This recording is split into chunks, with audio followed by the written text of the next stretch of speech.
Looking back on the championship game, I mean, what did you see from Kevin? Oh man, well, it feels like that was a month ago, but what an awesome moment for him, and that's a lot of preparation went into that. I'm not gonna honestly stand here and say that I'm surprised. I really don't think that anybody was. He was just young and cocky enough to go in there and handle business like we thought he could, and he did. Unbelievable poise, going from the first play of the game. It wasn't his fault, but I mean, even if you watched that play, the ball got on the ground, he went over there, was aggressive, made the tackle at the 1 yard line, was the guy that got him down, ended up, I didn't think that they were reckless throws, but just kind of inexperienced throws on the other 2 interceptions, or that game turns into a 45-10 or something real quick, but he stayed the course the entire time, and I don't think anybody on the sidelines batted an eye. I know that coaching staff always keep sending him up, and kept scoring. Our defense was playing phenomenally, and so it was he once he settled in there and he managed us through it, and it was and didn't just manage us through it, made plays to help us win it, and really excited for him, excited for our team. I know Preston was fired up for him on the sidelines, so that was a great experience. It's just he's a perfect picture of what this team was able to become, and that kind of next man up mentality, and making sure that they loved each other, they supported each other, they fought for each other, and that kind of came to a culmination there a couple weeks ago. I know that some of you guys have talked about why he was so prepared, so ready to go, is that he's consistent every day. But after getting through that first start, I don't want to say if you see anything different, but does he have even more of that confidence than he had before? Yeah, I think so. I think he was already a confident kid, but not cocky by any means. I think that he knows I think he knows his game, and he knows how it applies in our offense, and he knows where it's different from Preston. He knows where it's exactly the same, and I think that he knows our skill set, and I think he's got confidence in our opponents. I mean, he's a quarterback, man. He's a quarterback's quarterback too. He goes in and he studies it, and he's on top of things, and he's confident, and our team believes in him, and that's and he just exudes that for them. He makes it really easy, for him to be liked. With that, what's it like to watch him? You've seen glimpses of it. You feel like you really know what he's going to give you, but to be able to finally watch him get that full 4-quarter, full game start and play the way he did. Oh, it was awesome. What fun! Great moment for him. I think, to be part of this, and great moment for our team, and great moment for SMU and everybody that's affiliated with that. And I think that those things that initially drew us to him about being a quarterback that wanted to play quarterback, and I think some of the first things that we saw that were attractive in that first high school game we went to 2 years ago was him on third down stepping up and moving around in the pocket and delivering throws that were a little bit off schedule, but he was aware. There's a difference between a kid that, as the rush comes upon him, there's a reaction to the rush and their eyes go immediately down, and then somebody that can manage that rush and then still keep managing the offense the way that you need to. And he's certainly a guy that did that, and to be able to put it all together, like I said, I don't think we were surprised. I think it was just a validation of what it is that we believed about him, and what he believes about himself. And obviously we saw flashes and glimpses in the second half versus Tulsa last year, and the drive right before the half against Memphis, and then I was obviously Rice this year. It just was kind of this slow build up for it to finally be his time, and then you start off the game as bad at 2 plays as you can start off the game having, and he went right back out there and moved us down the field back in, so it was and when he's got that kind of calmness and that kind of collective, that keeps everybody on the sidelines confident. Can you break down Boston College and what they bring to the table defensively? Yeah, they're a little bit I don't know exactly what to expect, because they're just playing a different opponent than we've played in 9 weeks, right? So the last time that we've played anybody that's played just all their games have been Power 5 was TCU 2.5 months ago, 3 months ago, whenever that was. So I think that they're pretty good. The level of opponent that they're playing compared to the defenses we've been watching, compared to the opponents that they've been playing, is, there's a little bit of uniqueness to that.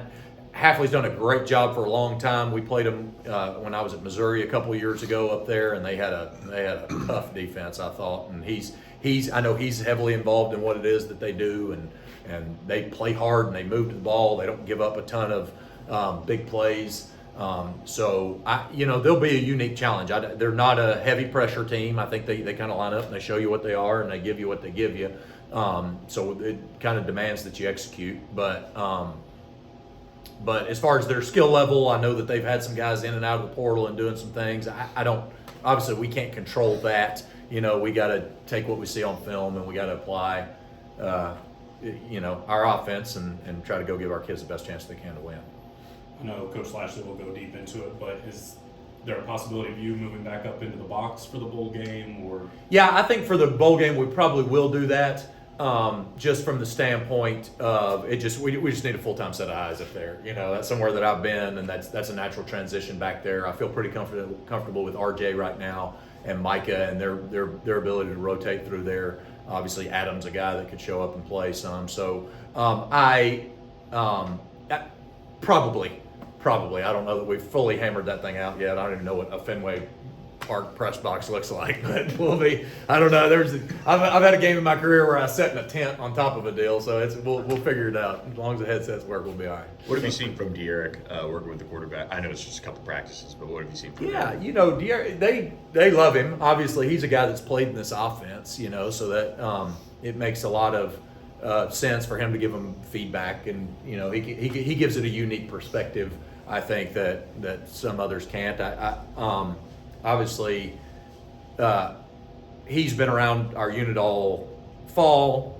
It seemed he's a guy that can give good quality feedback with them and help out doing that. So he's done a great job for us, as all those young coaches have, and we wouldn't be in this situation without those guys. I want to ask, have you ever coached or competed in a game at a baseball stadium before? Or is that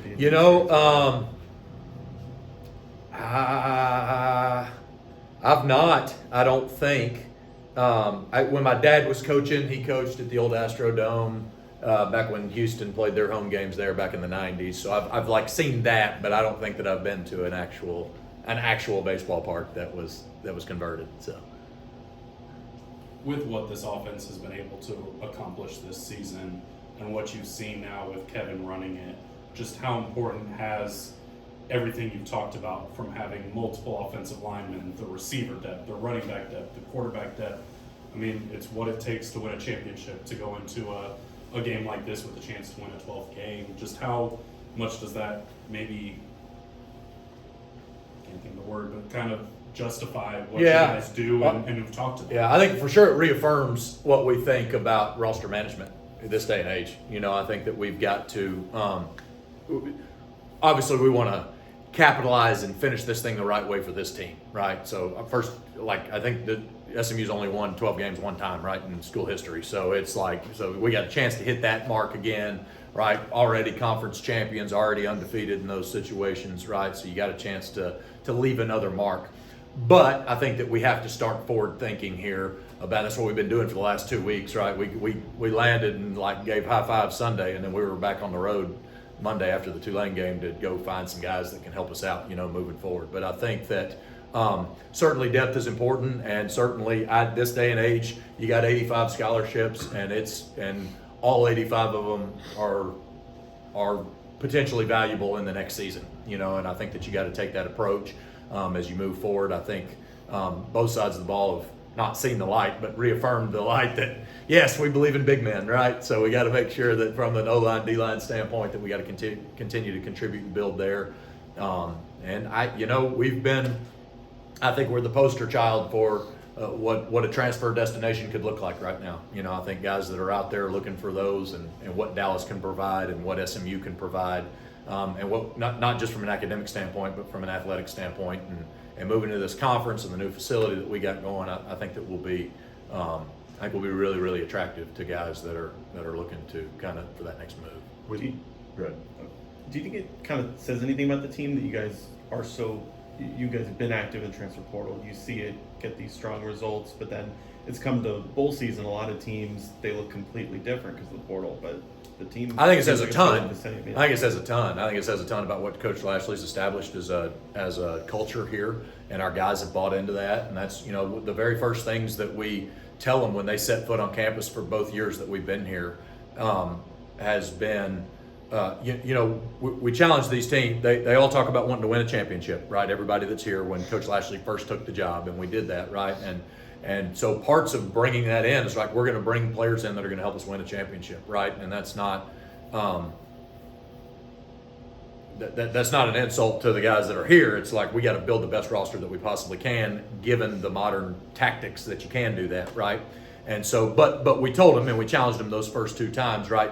Is our team here has got to invite those guys in as family. They're us. They're one of us now. We got to bring them in here. We got to teach them how we do things. We got to help them get moving with everything we got to do. And it's the transfer's responsibility that they chose to leave the place that they were at. So it doesn't matter how they did it, where they did it, what they did, where they do it. It's their responsibility to become part of our family, right? And so, and we preach that from the first meeting that they're here.